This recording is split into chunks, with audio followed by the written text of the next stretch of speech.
après avoir autrefois, à plusieurs reprises et de plusieurs manières, parlé à nos pères par les prophètes, Dieu, dans ces derniers temps, nous a parlé par le Fils, qu'il a établi héritier de toutes choses, par lequel il a aussi créé le monde, et qui, étant le reflet de sa gloire et l'empreinte de sa personne, et soutenant toutes choses par sa parole puissante, a fait la purification des péchés et s'est assis à la droite de la majesté divine dans les lieux très hauts, devenu d'autant supérieur aux anges qu'il a hérité d'un nom plus excellent que le leur. Car auquel des anges Dieu a-t-il jamais dit, « Tu es mon fils, je t'ai engendré aujourd'hui, et encore, je serai pour lui un père, et il sera pour moi un fils », et lorsqu'il introduit de nouveau dans le monde le premier-né, il dit, que tous les anges de Dieu l'adorent. De plus, il dit des anges, celui qui fait de ses anges des vents, et de ses serviteurs une flamme de feu. Mais il a dit au Fils, ton trône, ô accent circonflexe Dieu, est éternel, le sceptre de ton règne est un sceptre d'équité. Tu as aimé la justice, et tu as haï l'iniquité, c'est pourquoi, ô accent circonflexe Dieu, ton Dieu t'a oint d'une huile de joie au-dessus de tes égaux. Et encore, toi, Seigneur, tu as au commencement fondé la terre, et les cieux sont l'ouvrage de tes mains. Ils périront, mais tu subsistes, ils vieilliront tout comme un vêtement. Tu les rouleras comme un manteau et ils seront changés, mais toi, tu restes le même, et tes années ne finiront point. Et auquel des anges a-t-il jamais dit, assieds-toi à ma droite, jusqu'à ce que je fasse de tes ennemis ton marchepied? Ne sont-ils pas tous des esprits au service de Dieu, envoyés pour exercer un ministère en faveur de ceux qui doivent hériter du salut? C'est pourquoi nous devons d'autant plus nous attacher aux choses que nous avons entendues, de peur que nous ne soyons emportés loin d'elles. Car, si la parole annoncée par des anges a eu son effet, et si toute transgression et toute désobéissance a reçu une juste rétribution, comment échapperons-nous en négligeant un si grand salut, qui, annoncé d'abord par le Seigneur, nous a été confirmé par ceux qui l'ont entendu, Dieu appuyant leur témoignage par des signes, des prodiges, et divers miracles, et par les dons du Saint-Esprit distribués selon sa volonté. En effet, ce n'est pas à des anges que Dieu a soumis le monde à venir dont nous parlons. Or quelqu'un a rendu quelque part ce témoignage, qu'est-ce que l'homme, pour que tu te souviennes de lui, ou le Fils de l'homme, pour que tu prennes soin de lui? Tu l'as abaissé pour un peu de temps au-dessous des anges, tu l'as couronné de gloire et d'honneur. Tu as mis toutes choses sous ses pieds. En effet, en lui soumettant toutes choses, Dieu n'a rien laissé qui ne lui fût soumis. Cependant, nous ne voyons pas encore maintenant que toutes choses lui soient soumises. Mais celui qui a été abaissé pour un peu de temps au-dessous des anges, Jésus, nous le voyons couronné de gloire et d'honneur à cause de la mort qu'il a soufferte, afin que, par la grâce de Dieu, il souffrit la mort pour tous. Il convenait, en effet, que celui pour qui et par qui sont toutes choses, et qui voulait conduire à la gloire beaucoup de fils, éleva à la perfection par les souffrances le prince de leur salut. Car celui qui sanctifie et ceux qui sont sanctifiés sont tous issus d'un seul.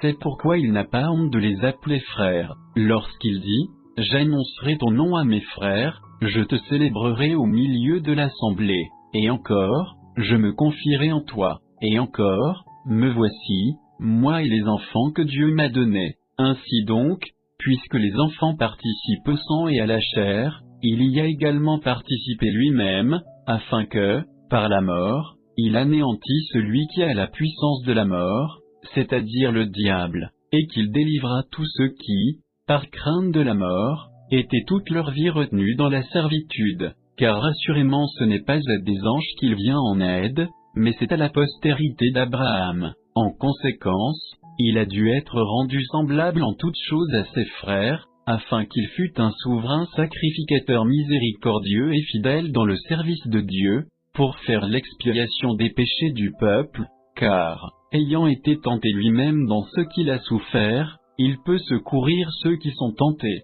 C'est pourquoi, frères saints, qui avez part à la vocation céleste, considérez l'apôtre et le souverain sacrificateur de la foi que nous professons, Jésus, qui a été fidèle à celui qui l'a établi, comme le fut Moïse dans toute sa maison. car il a été jugé digne d'une gloire d'autant supérieure à celle de Moïse que celui qui a construit une maison a plus d'honneur que la maison même. Chaque maison est construite par quelqu'un, mais celui qui a construit toute chose, c'est Dieu. Pour Moïse, il a été fidèle dans toute la maison de Dieu, comme serviteur, pour rendre témoignage de ce qui devait être annoncé. Mais Christ l'est comme fils sur sa maison, et sa maison, c'est nous, pourvu que nous retenions jusqu'à la fin la ferme confiance et l'espérance dont nous nous glorifions. C'est pourquoi, selon ce que dit le Saint-Esprit, aujourd'hui, si vous entendez sa voix, n'endurcissez pas vos cœurs, comme lors de la révolte, le jour de la tentation dans le désert, où vos pères me tentèrent pour m'éprouver, et ils virent mes œuvres pendant 40 ans. Aussi je fus irrité contre cette génération, et je dis, ils ont toujours un cœur qui s'égare. Ils n'ont pas connu mes voies. Je jurai donc dans ma colère, ils n'entreront pas dans mon repos. Prenez garde, frères, que quelqu'un de vous n'ait un cœur mauvais et incrédule, au point de se détourner du Dieu vivant. Mais exhortez-vous les uns les autres chaque jour, aussi longtemps qu'on peut dire, aujourd'hui, afin qu'aucun de vous ne s'endurcisse par la séduction du péché. Car nous sommes devenus participants de Christ, pourvu que nous retenions fermement jusqu'à la fin l'assurance que nous avions au commencement, pendant qu'il est dit, aujourd'hui, si vous entendez sa voix, n'endurcissez pas vos cœurs, comme lors de la révolte, qui furent, en effet, ceux qui se révoltèrent après l'avoir entendu, sinon tous ceux qui étaient sortis d'Égypte sous la conduite de Moïse, et contre qui Dieu fut-il irrité pendant 40 ans, sinon contre ceux qui péchaient, et dont les cadavres tombèrent dans le désert, et à qui jura-t-il qu'ils n'entreraient pas dans son repos, sinon à ceux qui avaient désobéi, aussi voyons-nous qu'ils ne purent y entrer à cause de leur incrédulité. Craignons donc, tandis que la promesse d'entrer dans son repos subsiste encore, qu'aucun de vous ne paraisse être venu trop tard, car cette bonne nouvelle nous a été annoncée aussi bien qu'à eux, mais la parole qui leur fut annoncée ne leur servit de rien, parce qu'elle ne trouva pas de la foi chez ceux qui l'entendirent. Pour nous qui avons cru, nous entrons dans le repos, selon qu'il dit, « Je jurai dans ma colère, ils n'entreront pas dans mon repos. » Il dit cela, quoique ses œuvres eussent été achevées depuis la création du monde, car il a parlé quelque part ainsi du 7e jour, et Dieu se reposa de toutes ses œuvres le 7e jour, et ici encore, ils n'entreront pas dans mon repos. Or, puisqu'il est encore réservé à quelques-uns d'y entrer, et que ceux à qui d'abord la promesse a été faite n'y sont pas entrés à cause de leur désobéissance, Dieu fixe de nouveau un jour aujourd'hui en disant dans David si longtemps après, comme il est dit plus haut, aujourd'hui, si vous entendez sa voix, n'endurcissez pas vos cœurs, car, si Josué leur eût donné le repos, il ne parlerait pas après cela d'un autre jour. Il y a donc un repos de sabbat réservé au peuple de Dieu, car celui qui entre dans le repos de Dieu se repose de ses œuvres, comme Dieu s'est reposé des siennes. Efforçons-nous donc d'entrer dans ce repos, afin que personne ne tombe en donnant le même exemple de désobéissance, car la parole de Dieu est vivante et efficace, plus tranchante qu'une épée quelconque à 2 tranchants, pénétrante jusqu'à partager âme et esprit, jointure et moelle, elle juge les sentiments et les pensées du cœur. Nulle créature n'est cachée devant lui, mais tout est à nu et à découvert aux yeux de celui à qui nous devons rendre compte. Ainsi, puisque nous avons un grand souverain sacrificateur qui a traversé les cieux, Jésus, le Fils de Dieu, demeurons fermes dans la foi que nous professons, car nous n'avons pas un souverain sacrificateur qui ne puisse compatir à nos faiblesses, au contraire, il a été tenté comme nous en toutes choses, sans commettre de péché. Approchons-nous donc avec assurance du trône de la grâce, afin d'obtenir miséricorde et de trouver grâce, pour être secourus dans nos besoins. En effet, tout souverain sacrificateur pris du milieu des hommes est établi pour les hommes dans le service de Dieu, afin de présenter des offrandes et des sacrifices pour les péchés. Il peut être indulgent pour les ignorants et les égarés, puisque la faiblesse est aussi son partage, et c'est à cause de cette faiblesse qu'il doit offrir des sacrifices pour ses propres péchés, comme pour ceux du peuple. Nul ne s'attribue cette dignité, s'il n'est appelé de Dieu, comme le fut Aaron. et Christ ne s'est pas non plus attribué la gloire de devenir souverain sacrificateur, mais il la tient de celui qui lui a dit, « Tu es mon fils, je t'ai engendré aujourd'hui », comme il dit encore ailleurs, « Tu es sacrificateur pour toujours, selon l'ordre de Melchizedek ». C'est lui qui, dans les jours de sa chair, ayant présenté avec de grands cris et avec larmes des prières et des supplications à celui qui pouvait le sauver de la mort, et ayant été exaucé à cause de sa piété, a appris, bien qu'il fût fils, l'obéissance par les choses qu'il a souffertes, et qui, après avoir été élevé à la perfection, est devenu pour tous ceux qui lui obéissent l'auteur d'un salut éternel, Dieu l'ayant déclaré souverain sacrificateur selon l'ordre de Melchizedek. Nous avons beaucoup à dire là-dessus, et des choses difficiles à expliquer, parce que vous êtes devenus lents à comprendre, vous, en effet, qui depuis longtemps devriez être des maîtres, vous avez encore besoin qu'on vous enseigne les premiers rudiments des oracles de Dieu, vous en êtes venus à avoir besoin de lait et non d'une nourriture solide. Or, quiconque en est au lait n'a pas l'expérience de la parole de justice, car il est un enfant, mais la nourriture solide est pour les hommes faits, pour ceux dont le jugement est exercé par l'usage à discerner ce qui est bien et ce qui est mal. C'est pourquoi, laissant les éléments de la parole de Christ, tendons à ce qui est parfait, sans poser de nouveau le fondement du renoncement aux œuvres mortes, de la foi en Dieu, de la doctrine des baptêmes, de l'imposition des mains, de la résurrection des morts, et du jugement éternel. C'est ce que nous ferons, si Dieu le permet, car il est impossible que ceux qui ont été une fois éclairés, qui ont goûté le don céleste, qui ont eu part au Saint-Esprit, qui ont goûté la bonne parole de Dieu et les puissances du siècle à venir, et qui sont tombés, soient encore renouvelés et amenés à la repentance, puisqu'ils crucifient pour leur part le Fils de Dieu et l'exposent à l'ignominie. Lorsqu'une terre est abreuvée par la pluie qui tombe souvent sur elle, et qu'elle produit une herbe utile à ceux pour qui elle est cultivée, elle participe à la bénédiction de Dieu. Mais, si elle produit des épines et des chardons, elle est réprouvée et près d'être maudite, et on finit par y mettre le feu. Quoique nous parlions ainsi, bien-aimés, nous attendons, pour ce qui vous concerne, des choses meilleures et favorables au salut, car Dieu n'est pas injuste, pour oublier votre travail et l'amour que vous avez montré pour son nom, ayant rendu et rendant encore des services aux saints. Nous désirons que chacun de vous montre le même zèle pour conserver jusqu'à la fin une pleine espérance, en sorte que vous ne vous relâchiez point, et que vous imitiez ceux qui, par la foi et la persévérance, héritent des promesses. Lorsque Dieu fit la promesse à Abraham, ne pouvant jurer par un plus grand que lui, il jura par lui-même, et dit, « Certainement je te bénirai et là je multiplierai ta postérité. » Et c'est ainsi qu'Abraham, ayant persévéré, obtint l'effet de la promesse. Or les hommes jurent par celui qui est plus grand qu'eux, et le serment est une garantie qui met fin à tous leurs différends.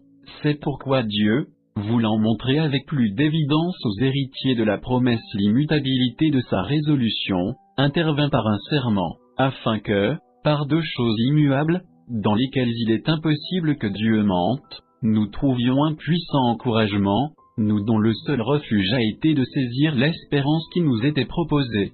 Cette espérance, nous la possédons comme une encre de l'âme, sûre et solide, elle pénètre au-delà du voile, là où Jésus est entré pour nous comme précurseur, ayant été fait souverain sacrificateur pour toujours, selon l'ordre de Melchizedek. En effet, ce Melchizedek, roi de Salem, sacrificateur du Dieu Très-Haut, qui alla au-devant d'Abraham lorsqu'il revenait de la défaite des rois, qui le bénit, et à qui Abraham donna la dîme de tout, qui est d'abord roi de justice, d'après la signification de son nom, ensuite roi de Salem, c'est-à-dire roi de paix, qui est sans père, sans mère, sans généalogie, qui n'a ni commencement de jour ni fin de vie, mais qui est rendu semblable au Fils de Dieu.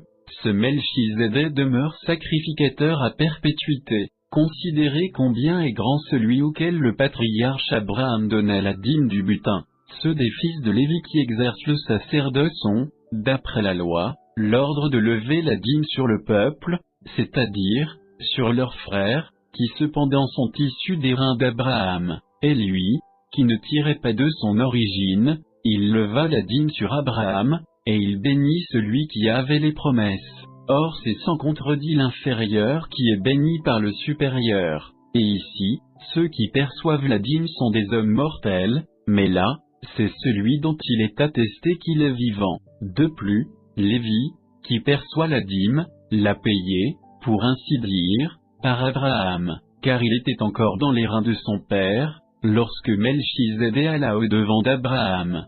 Si donc la perfection avait été possible par le sacerdoce lévitique, car c'est sur ce sacerdoce que repose la loi donnée au peuple, qu'était-il encore besoin qu'il parût un autre sacrificateur selon l'ordre de Melchizedek, et non selon l'ordre d'Aaron, car, le sacerdoce étant changé, nécessairement aussi il y a un changement de loi. En effet, celui de qui ces choses sont dites appartient à une autre tribu, dont aucun membre n'a fait le service de l'autel, car il est notoire que notre Seigneur est sorti de Juda, tribu dont Moïse n'a rien dit pour ce qui concerne le sacerdoce.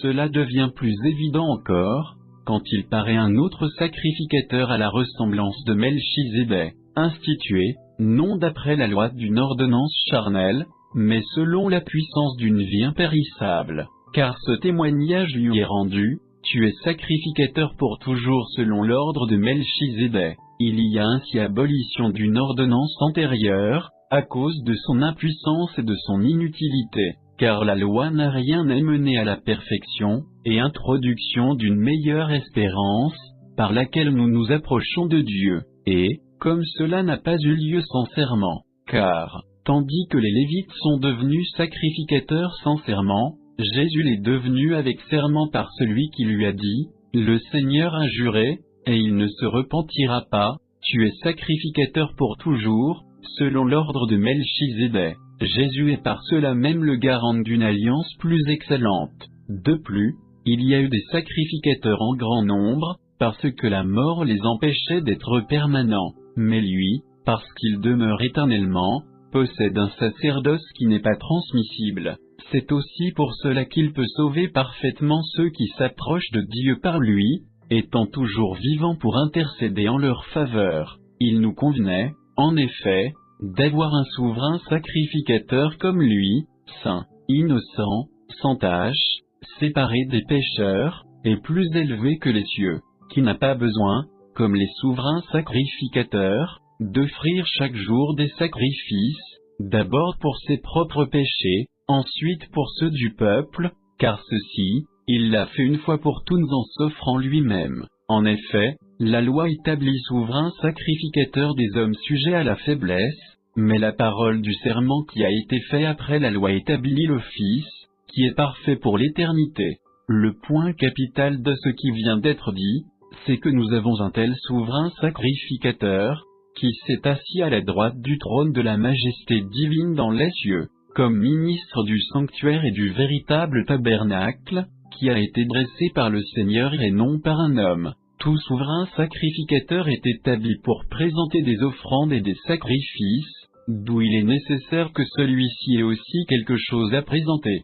S'il était sur la terre, il ne serait pas même sacrificateur, puisque là sont ceux qui présentent les offrandes selon la loi, lesquels célèbrent un culte, image et ombre des choses célestes, selon que Moïse en fut divinement averti lorsqu'il allait construire le tabernacle, et soin, lui fut-il dit, de faire tout d'après le modèle qui t'a été montré sur la montagne. Mais maintenant il a obtenu un ministère d'autant supérieur qu'il est le médiateur d'une alliance plus excellente, qui a été établie sur de meilleures promesses.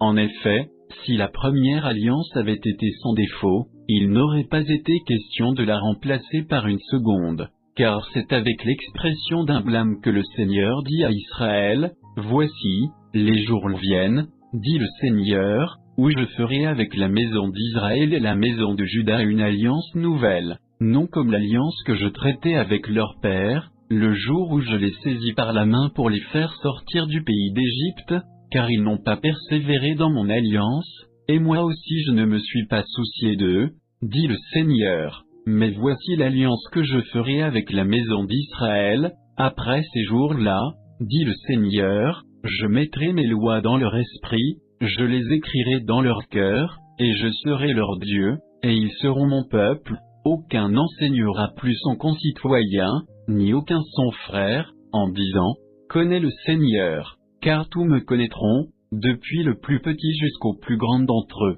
parce que je pardonnerai leurs iniquités, et que je ne me souviendrai plus de leurs péchés. En disant, une alliance nouvelle, il a déclaré la première ancienne. Or, ce qui est ancien, ce qui a vieilli, est près de disparaître. La première alliance avait aussi des ordonnances relatives au culte, et le sanctuaire terrestre. Un tabernacle fut, en effet, construit. Dans la partie antérieure, appelée le lieu saint, était le chandelier, la table, et les pains de proposition. Derrière le second voile se trouvait la partie du tabernacle appelée le Saint des Saints, renfermant l'autel d'or pour les parfums, et l'arche de l'alliance, entièrement recouvert d'or. Il y avait dans l'arche un vase d'or contenant la manne, la verge d'Aaron, qui avait fleuri, et les tables de l'alliance. Au-dessus de l'arche étaient les chérubins de la gloire, couvrant de leur ombre le propitiatoire. Ce n'est pas le moment de parler en détail là-dessus. Or, ces choses étant ainsi disposées, les sacrificateurs qui font le service entrent en tout temps dans la première partie du tabernacle, et dans la seconde le souverain sacrificateur seul entre une fois par an, non sans y porter du sang qu'il offre pour lui-même et pour les péchés du peuple. Le Saint-Esprit montrait par là que le chemin du lieu très saint n'était pas encore ouvert, tant que le premier tabernacle subsistait. C'est une figure pour le temps actuel, où l'on présente des offrandes et des sacrifices qui ne peuvent rendre parfait sous le rapport de la conscience celui qui rend ce culte, et qui, avec les aliments, les boissons et les diverses ablutions, étaient des ordonnances charnelles imposées seulement jusqu'à une époque de réformation. Mais Christ est venu comme souverain sacrificateur des biens à venir, il a traversé le tabernacle plus grand et plus parfait, qui n'est pas construit de main d'homme, c'est-à-dire, qui n'est pas de cette création, et il est entré une fois pour toutes dans le lieu très saint, non avec le sang des boucs et des veaux, mais avec son propre sang, ayant obtenu une rédemption éternelle. Car si le sang des taureaux et des boucs, et la cendre d'une vache, répandue sur ceux qui sont souillés, sanctifie et procure la pureté de la chair, combien plus le sang de Christ, qui, par un esprit éternel, s'est offert lui-même sans tache à Dieu,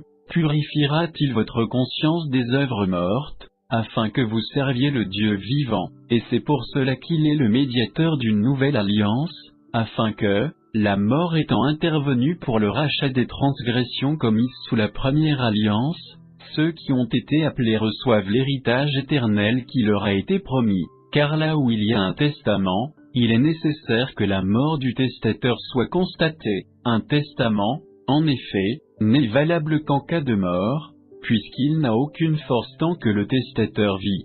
Voilà pourquoi c'est avec du sang que même la première alliance fut inaugurée. Moïse, après avoir prononcé devant tout le peuple tous les commandements de la loi, prit le sang des veaux et des boucs, avec de l'eau, de la laine écarlate, et de l'hysope, et il fit l'aspersion sur le livre lui-même et sur tout le peuple, en disant, « Ceci est le sang de l'alliance que Dieu a ordonné pour vous. » Il fit pareillement l'aspersion avec le sang sur le tabernacle et sur tous les ustensiles du culte, et presque tout, d'après la loi, est purifié avec du sang, et sans effusion de sang il n'y a pas de pardon. Il était donc nécessaire, puisque les images des choses qui sont dans les cieux devaient être purifiées de cette manière, que les choses célestes elles-mêmes le fussent par des sacrifices plus excellents que ceux-là, car Christ n'est pas entré dans un sanctuaire fait de main d'homme, en imitation du véritable, mais il est entré dans le ciel même, afin de comparaître maintenant pour nous devant la face de Dieu. Et ce n'est pas pour s'offrir lui-même plusieurs fois qu'il y est entré,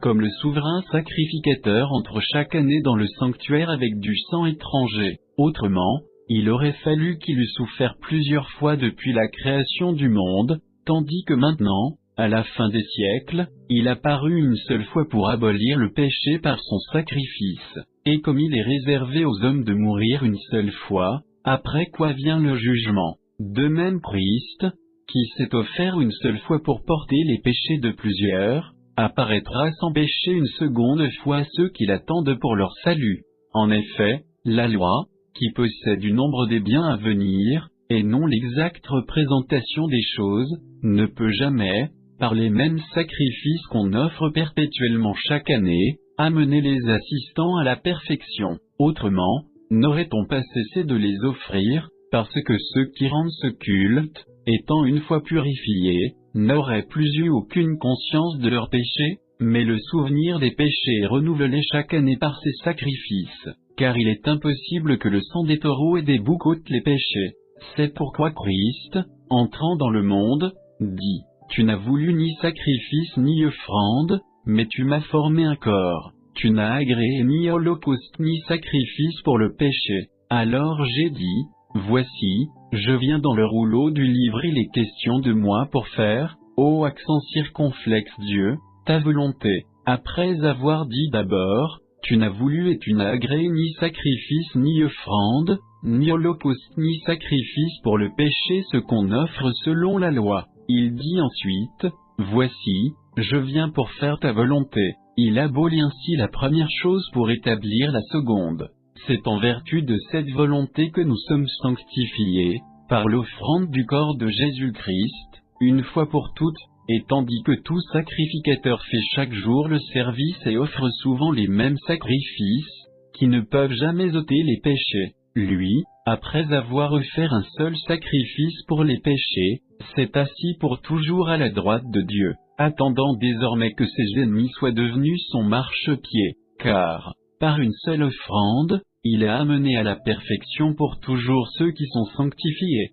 C'est ce que le Saint-Esprit nous atteste aussi, car, après avoir dit, « Voici l'alliance que je ferai avec eux, après ces jours-là, dit le Seigneur, je mettrai mes lois dans leur cœur, et je les écrirai dans leur esprit, » il ajoute, « Et je ne me souviendrai plus de leurs péchés ni de leurs iniquités. » Or, là où il y a pardon des péchés, il n'y a plus d'offrande pour le péché. Ainsi donc, frères, puisque nous avons, au moyen du sang de Jésus, une libre entrée dans le sanctuaire, par la route nouvelle et vivante qu'il a inaugurée pour nous au travers du voile, c'est-à-dire, de sa chair, et puisque nous avons un souverain sacrificateur établi sur la maison de Dieu, approchons-nous avec un cœur sincère, dans la plénitude de la foi, les cœurs purifiés d'une mauvaise conscience, et le corps lavé d'une eau pure. Retenons fermement la profession de notre espérance, car celui qui a fait la promesse est fidèle.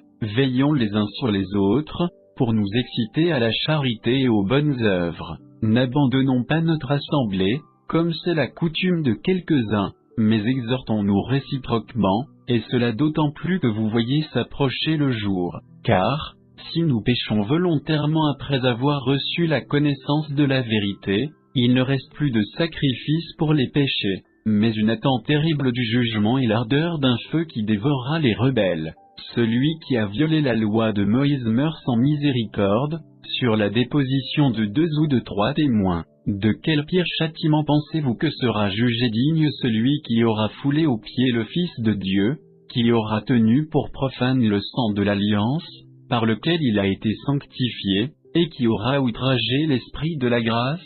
Car nous connaissons celui qui a dit, « À moi la vengeance, à moi la rétribution et encore, le Seigneur jugera son peuple. » C'est une chose terrible que de tomber entre les mains du Dieu vivant.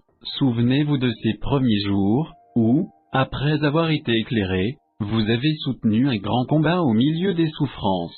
D'une part, exposé comme en spectacle aux opprobres et aux tribulations, et de l'autre, vous associant à ceux dont la position était la même. En effet, vous avez eu de la compassion pour les prisonniers, et vous avez accepté avec joie l'enlèvement de vos biens, sachant que vous avez des biens meilleurs et qui durent toujours. N'abandonnez donc pas votre assurance, à laquelle est attachée une grande rémunération, car vous avez besoin de persévérance, afin qu'après avoir accompli la volonté de Dieu, vous obteniez ce qui vous est promis. Encore un peu de temps, celui qui doit venir viendra, et il ne tardera pas, et mon juste vivra par la foi, mais, s'il se retire, mon âme ne prend pas plaisir en lui. Nous ne sommes pas de ceux qui se retirent pour se perdre, mais de ceux qui ont la foi pour sauver leur âme. Or la foi est une ferme assurance des choses qu'on espère, une démonstration de celles qu'on ne voit pas.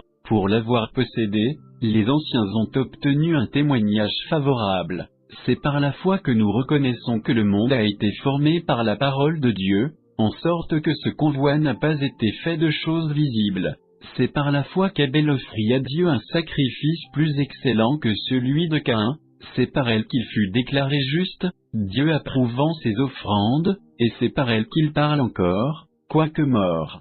C'est par la foi qu'Enoch fut enlevé pour qu'il ne vît point la mort, et qu'il ne parut plus parce que Dieu l'avait enlevé, car, avant son enlèvement, il avait reçu le témoignage qu'il était agréable à Dieu. Or sans la foi il est impossible de lui être agréable, car il faut que celui qui s'approche de Dieu croie que Dieu existe, et qu'il est le rémunérateur de ceux qui le cherchent. C'est par la foi que Noé, divinement averti des choses qu'on ne voyait pas encore, et saisi d'une crainte respectueuse, construisit une arche pour sauver sa famille. C'est par elle qu'il condamna le monde, et devint héritier de la justice qui s'obtient par la foi. C'est par la foi qu'Abraham, lors de sa vocation, obéit et partit pour un lieu qu'il devait recevoir en héritage, et qu'il partit sans savoir où il allait. C'est par la foi qu'il vint s'établir dans la terre promise comme dans une terre étrangère, habitant sous des tentes, ainsi qu'Isaac et Jacob, les co-héritiers de la même promesse, car il attendait la cité qui a de solides fondements, celle dont Dieu est l'architecte et le constructeur. C'est par la foi que Sarah elle-même, malgré son âge avancé, fut rendue capable d'avoir une postérité, parce qu'elle crut à la fidélité de celui qui avait fait la promesse. C'est pourquoi d'un seul homme, déjà usé de corps, naquit une postérité nombreuse comme les étoiles du ciel, comme le sable qui est sur le bord de la mer et qu'on ne peut compter. C'est dans la foi qu'ils sont tous morts, sans avoir obtenu les choses promises, mais ils les ont vus et salués de loin, reconnaissant qu'ils étaient étrangers et voyageurs sur la terre. Ceux qui parlent ainsi montrent qu'ils cherchent une patrie. S'ils avaient eu en vue celle d'où ils étaient sortis, ils auraient eu le temps d'y retourner. Mais maintenant ils en désirent une meilleure, c'est-à-dire une céleste. C'est pourquoi Dieu n'a pas honte d'être appelé leur Dieu, car il leur a préparé une cité. C'est par la foi qu'Abraham offrit Isaac, lorsqu'il fut mis à l'épreuve, et qu'il offrit son fils unique, lui qui avait reçu les promesses, et à qui il avait été dit, « En Isaac sera nommé pour toi une postérité ». Il pensait que Dieu est puissant, même pour ressusciter les morts, aussi le recouvra-t-il par une sorte de résurrection. C'est par la foi qu'Isaac bénit Jacob à Ésaü, en vue des choses à venir. C'est par la foi que Jacob mourant bénit chacun des fils de Joseph, et qu'il adora, appuyé sur l'extrémité de son bâton. C'est par la foi que Joseph mourant fit mention de la sortie des fils d'Israël, et qu'il donna des ordres au sujet de ses os. C'est par la foi que Moïse, à sa naissance, fut caché pendant 3 mois par ses parents, parce qu'ils virent que l'enfant était beau, et qu'ils ne craignirent pas l'ordre du roi. C'est par la foi que Moïse, devenu grand, refusa d'être appelé fils de la fille de Pharaon, aimant mieux être maltraité avec le peuple de Dieu que d'avoir pour un temps la jouissance du péché, regardant l'opprobre de Christ comme une richesse plus grande que les trésors de l'Égypte, car il avait les yeux fixés sur la rémunération. C'est par la foi qu'il quitta l'Égypte, sans être effrayé de la colère du roi, car il se montra ferme, comme voyant celui qui est invisible. C'est par la foi qu'il fit la Pâque et l'aspersion du sang, afin que l'exterminateur ne touchât pas au premier-né des Israélites. C'est par la foi qu'ils traversèrent la mer Rouge comme un lieu sec, tandis que les Égyptiens qui en firent la tentative furent engloutis. C'est par la foi que les murailles de Jéricho tombèrent, après qu'on en eut fait le tour pendant 7 jours. C'est par la foi que Rahab la prostituée ne périt pas avec les rebelles, parce qu'elle avait reçu les espions avec bienveillance. Et que dirai-je encore, car le temps me manquerait pour parler de Gédéon, de Barak, de Samson, de Jephthé, de David, de Samuel, et des prophètes, qui, par la foi, vainquirent des royaumes, exercèrent la justice, obtinrent des promesses, fermèrent la gueule des lions, teignirent la puissance du feu, échappèrent aux tranchants de l'épée, guérirent de leurs maladies, furent vaillants à la guerre, mirent en fuite des armées étrangères. Des femmes recouvrèrent leur mort par la résurrection, d'autres furent livrées au tourment, et n'acceptèrent point de délivrance, afin d'obtenir une meilleure résurrection. D'autres subirent les moqueries et le fouet, les chaînes et la prison. Ils furent lapidés, sciés, torturés, ils moururent tués par l'épée, ils olèrent ça et la vêtue de peau de brebis et de peau de chèvre, dénués de tout, persécutés, maltraités, eux dont le monde n'était pas digne, errant dans les déserts et les montagnes, dans les cavernes et les antres de la terre. Tout cela, à la fois desquels il a été rendu témoignage, n'ont pas obtenu ce qui leur était promis, Dieu ayant en vue quelque chose de meilleur pour nous, afin qu'ils ne parvinssent pas sans nous à la perfection. Nous donc aussi, puisque nous sommes environnés d'une si grande nuée de témoins, rejetons tout fardeau, et le péché qui nous enveloppe si facilement, et courons avec persévérance dans la carrière qui nous est ouverte, ayant les regards sur Jésus, le chef et le consommateur de la foi, qui, en vue de la joie qui lui était réservée, a souffert la croix, méprisé l'ignominie, et s'est assis à la droite du trône de Dieu. Considérez, en effet, celui qui a supporté contre sa personne une telle opposition de la part des pécheurs, afin que vous ne vous lassiez point, l'âme découragée. Vous n'avez pas encore résisté jusqu'au sang, en luttant contre le péché, et vous avez oublié l'exhortation qui vous est adressée comme à des fils. Mon fils, ne méprise pas le châtiment du Seigneur, et ne perds pas courage lorsqu'il te reprend, car le Seigneur châtie celui qu'il aime, et il frappe de la verge tous ceux qu'il reconnaît pour ses fils. Supportez le châtiment, c'est comme des fils que Dieu vous traite, car quel est le fils qu'un père ne châtie pas? Mais si vous êtes exempts du châtiment auquel tous ont part, vous êtes donc des enfants illégitimes, et non des fils. D'ailleurs, puisque nos pères selon la chair nous ont châtiés, et que nous les avons respectés, ne devons-nous pas à bien plus forte raison nous soumettre au Père des esprits, pour avoir la vie? Nos pères nous châtiaient pour peu de jours, comme ils le trouvaient bon, mais Dieu nous châtie pour notre bien, afin que nous participions à sa sainteté. Il est vrai que tout châtiment semble d'abord un sujet de tristesse, et non de joie, mais il produit plus tard pour ceux qui ont été ainsi exercés un fruit paisible de justice. Fortifiez donc vos mains languissantes et vos genoux affaiblis, et suivez avec vos pieds des voies droites, afin que ce qui est boiteux ne dévie pas, mais plutôt se raffermisse. Recherchez la paix avec tous, et la sanctification, sans laquelle personne ne verra le Seigneur. Veillez à ce que nul ne se prive de la grâce de Dieu, à ce qu'aucune racine d'amertume, poussant des rejetons, ne produise du trouble, et que plusieurs n'en soient infectés. Ce qui n'y est ni impudique, ni profane comme Ésaü, qui pour un mets vendit son droit d'aînesse. Vous savez que, plus tard, voulant obtenir la bénédiction, il fut rejeté, quoiqu'il la sollicitât avec larmes, car son repentir ne put avoir aucun effet. Vous ne vous êtes pas approché d'une montagne qu'on pouvait toucher et qui était embrasée par le feu, ni de la nuée, ni des ténèbres, ni de la tempête, ni du retentissement de la trompette, ni du bruit des paroles, tels que ceux qui l'entendirent demandèrent qu'il ne leur en fût adressé aucune de plus, car ils ne supportaient pas cette déclaration: si même une bête touche la montagne, elle sera lapidée. Et ce spectacle était si terrible que Moïse dit: je suis épouvanté tout tremblant. Mais vous vous êtes approchés de la montagne de Sion, de la cité du Dieu vivant, la Jérusalem céleste, des myriades qui forment le cœur des anges, de l'assemblée des premiers-nés inscrits dans les cieux, du juge qui est le Dieu de tous, des esprits des justes parvenus à la perfection, de Jésus qui est le médiateur de la nouvelle alliance, et du sang de l'aspersion qui parle mieux que celui d'Abel. Gardez-vous de refuser d'entendre celui qui parle, car si ceux-là n'ont pas échappé qui refusèrent d'entendre celui qui publiait les oracles sur la terre, combien moins échapperons-nous, si nous nous détournons de celui qui parle du haut des cieux, lui, dont la voix alors ébranla la terre, et qui maintenant a fait cette promesse: une fois encore j'ébranlerai non seulement la terre, mais aussi le ciel. Ces mots, une fois encore, indiquent le changement des choses ébranlées, comme étant faites pour un temps, afin que les choses inébranlables subsistent. C'est pourquoi, recevant un royaume inébranlable, montrons notre reconnaissance en rendant à Dieu un culte qui lui soit agréable, avec piété et avec crainte.